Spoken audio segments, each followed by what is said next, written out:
A solid cylinder of mass 20 kg and radius 0.12 meter, rotating with initial angular speed of 125 radian per second, is placed lightly, हल्का सा उसे रख दिया था, without any translational push, यानी कि ball के पास केवल एंगुलर स्पीड है, लीनियर स्पीड नहीं है। ठीक है, इसका मतलब क्या हुआ, हमारा वाला कौन सा केस रहेगा, R omega not greater than V not, ये वाला केस हम करेंगे। हम पहले भी इसी वाले केस पे काम किए थे ना, on horizontal table with mu K equals to 0.15 between cylinder and the table, तो ये दे रखा है। After how long does the cylinder start rolling, तो हमको अब बार बार नहीं करना है, हमने आपको कल आपने जो क्वेश्चन देखा होगा उसमें हमने फाइनली फॉर्मूला ड्राइव कर लिया था, है ना। क्या था formula, time for pure rolling to begin, ये पार्ट जो है इसका कैसे हो जाएगा, R omega not upon mu ji 1 plus R square by K square, ये हुआ था, यही करना है ना। अगर हम सिलेंडर की बात, फॉर सिलेंडर हमारा के स्क्वायर कितना होता है, सॉलिड सिलेंडर है, आर स्क्वायर बाय 2 होता है ना, पुट करिए इसमें R omega not mu ji 1 plus R square upon R square by 2 cancel, so we have R omega not upon 3 mu ji.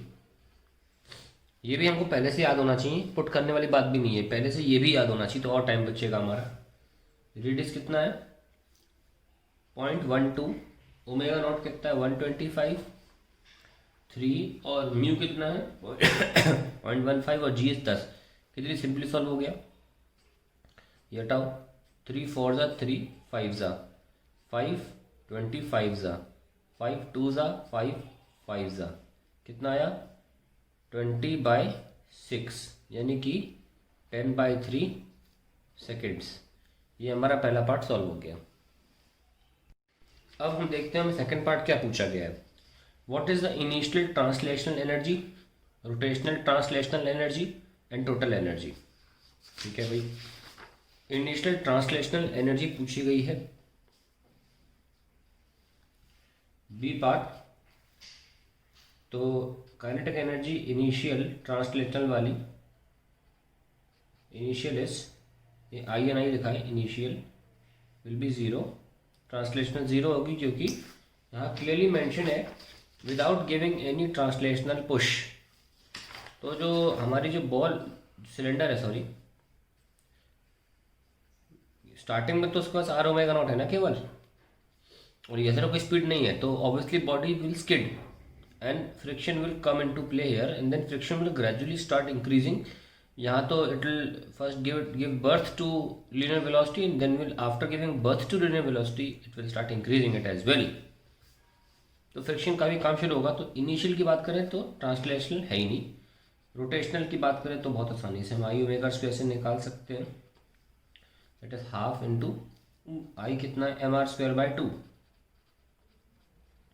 Into omega square is, अब जब एक नहीं रखा दूसरा भी नहीं रखते हैं, 1/2 इंटू मास कितना है 20 kg और रेडियस कितना है 0.12, स्क्वायर करना है 0.12 divided by 2 into omega 125 into 125। आइए सॉल्व करते हैं इसको, 4 5 ज़ा एंड 125 इंटू 5 होता है 625, ठीक है।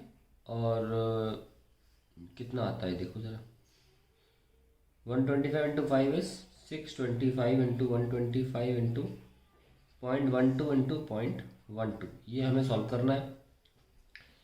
So what we can do is, काफ़ी गंदी कैलकुलेशन है, करना तो पड़ेगा, है ना। 144 इंटू 10 की पावर -4, ये हमारा सॉल्यूशन आना चाहिए इसमें। 625 इंटू 125 इंटू 144, तो 625 इंटू 125 करो पहले, 625 इंटू 5 ज़ा 3125, 1250, ठीक है। और ये आ गया 625, 5 2 5 और 1 6 5 11, 4 और 2 6 2 8, 1 और 6 7, तो इतना तो हो गया सॉल्व, 78125 ये वाला पार्ट। अब 78127 पॉइंट करके लिख लो 0.8 इंटू, ये पार्ट हो चुका, हमने इसको 7.8 लिख के 10 पावर 4 बना दिया, 10 पावर 4 इंटू इसको भी 1.44 कर लो 10 की पावर -4, ये कैंसिल हो गया भाई साहब। तब क्या बच रहा है, केवल 7.8 इंटू 1.44। अच्छा, इसको 1.44 किया तो 10 पावर 2 लगाना बना भूलना। एक्चुअली 1 डेसिमल तक करने में कैलकुलेशन फिर आसानी हो जाती है ना, 10 पावर 2 लगा हुआ है ना। 7.8 इंटू 1.44 की जगह आई टेक 1.4। ओके, तो 14 8 ज़ा 112 और 14 7 ज़ा 98, 8 and 1 9, 1092 आ गया। तो आई एम गेटिंग 10.92 10 की power 2 approximately I am getting 1092। तो मैं इसको 1100 ले लेता हूँ, ठीक है। ये मैंने अप्रॉक्सीमेटली किया है, I leave it to you all कि आप लोग इसे एक्सैक्टली सॉल्व कर लें। एग्जैक्टली बता देता हूँ, उसका आंसर 1125 आएगा, ठीक है। मुझे पहले से आंसर पता था लेकिन छोड़ा नहीं। तो देखिए ये सब चीज़ें मैं करता हूँ आप लोग के लिए, ताकि आप लोग ये देखें कि ये करना पड़ता है ना। सचमुच में आंसर जो है 1125 है, आई हैव दैट आंसर, परंतु हमारा 1100 आया। और ऐसे अगर आप सॉल्व करके अप्रोक्सीमेशन लेके मुझे देते हैं पेपर में तो you will get full marks, ठीक है ना। कंसेप्ट क्लियर होना चाहिए। एनीवेज, अब हम टोटल एनर्जी काउंट कर लेते हैं। हमने ट्रांसलेशनल 0 दी, रोटेशनल हमारी 1100 आ रही है, हम 1100 ही लेके चलेंगे नॉट वरी। और टोटल क्या होगी, टोटल एनर्जी होगी kinetic energy of translational plus kinetic energy of rotational, जो कि आएगी 0 + 1100 जूल। चलिए हो गया। C part, after rolling begins what is the translational energy, rotational energy and total energy. After rolling begins, यहाँ जब भी रोलिंग बोलेगा एक्चुअली प्योर रोलिंग मतलब है इनका। आफ्टर रोलिंग बिगिंस, रोलिंग के बाद क्या होता है, हाफ आई ओमेगा स्क्वायर होगा और हाफ mv² होगा, ठीक है ना। अब हमको ये देखना है, दोनों चीज़ें होंगी ना फिर, तो ये वेलोसिटी ये भी है ये भी है। हमको ये पता होना चाहिए कि during pure rolling v equals to r omega लगाया जा सकता है। तो अब हमको vf निकालना है, और vf निकालने के बाद हम यहाँ पे ओमेगा की जगह vf/r रख सकते हैं और ओवरऑल एनर्जी भी आ जाएगी। तो vf का फॉर्मूला में डायरेक्ट पता होना चाहिए, हम बहुत डिराइव कर लिया, ठीक है ना, which is r omega not upon 1 + r²/k²। No, आप ऐसे भी याद रख सकते हैं कि जो टाइम का फॉर्मूला था उसमें नीचे μg था, बस μg को उड़ा दो, आपका vf आ गया।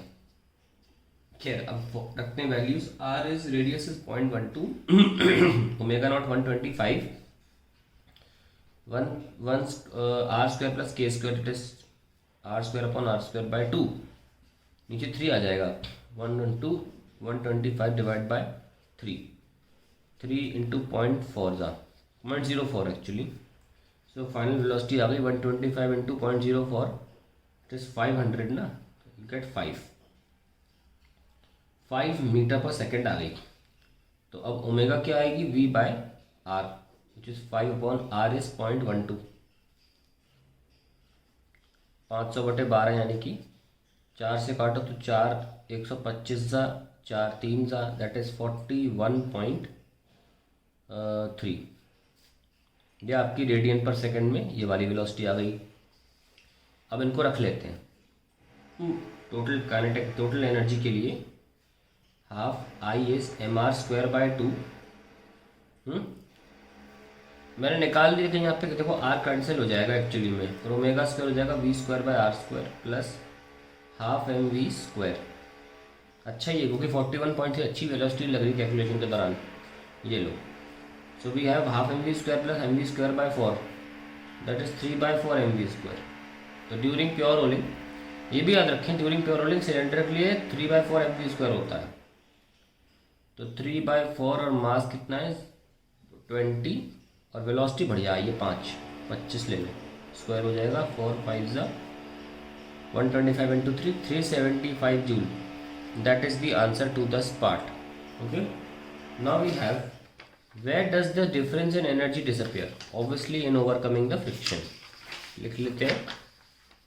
क्वेश्चन का डी पार्ट जो है 125 था ना, हम तो 1100 लेके चल रहे थे, -375 कितना बचा, 1100 में से 300 गए 800, 725 joule is lost in overcoming friction.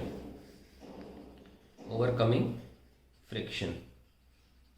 आइए मैं इसमें कुछ और पार्ट्स जोड़ देता हूँ। जैसे कि हमें फ्रिक्शन ही निकालना, तो कैसे निकालें कि बॉल अगर रोल कर रही है तो पता होना चाहिए कि काइनेटिक फ्रिक्शन म्यू के एम जी के ही बराबर लगेगा। निकालिए इसको। कितना है म्यू, 0.15 और mass is 20 and this is 10। 200 into 0.15 will give me 30 Newton. ठीक है ना, 15/100 इंटू 200, आप देख सकते हैं 30 आ रहा है, 30 न्यूटन फोर्स आ रहा है। एक और पार्ट हम कर सकते हैं, हम चाहें तो डिस्टेंस भी निकाल सकते हैं, बॉडी कितना ट्रैवल करी है ना। तो वैसे एनर्जी लॉस कितने का हुआ, एनर्जी लॉस हुआ है 725 जूल का in overcoming friction. Overcoming friction, in other words ये भी कह सकते हैं work done by friction. Work done by friction कितना है, 725 joule. Now work done by friction will be force of friction into distance या डिस्प्लेसमेंट, क्योंकि अभी एक ही डायरेक्शन में बॉडी मूव कर रही है तो डिस्टेंस डिस्प्लेसमेंट एक ही है। कितना, 725 इज इक्वल्स टू फ्रिक्शन कितना आएगा, 30 दे रखा है इंटू डिस्टेंस, तो ऐसे हमारे डिस्टेंस आ जाएगा, ट्रैवल हो जाएगा 725 डिवाइड बाई 30, ये आ गया आंसर। तो ये कैंसिल और डिस्टेंस का अप्रॉक्सीमेटली 24.1 आ रहा है meter. That is the distance we have. The body travels before it undergoes, before it starts to purely roll. तो ये अब 6 पार्ट में हमने अब चीज़ पूछ ली है आपसे कि बॉडी प्योरली रोल कर रही है तो कितना डिस्टेंस ट्रैवल करेगी बिफोर इट स्टार्ट्स टू। तो आप कोई भी क्वेश्चन पूछा जा सकता है आपसे किसी भी कंपटीशन एग्जाम में या स्कूल एग्जाम में।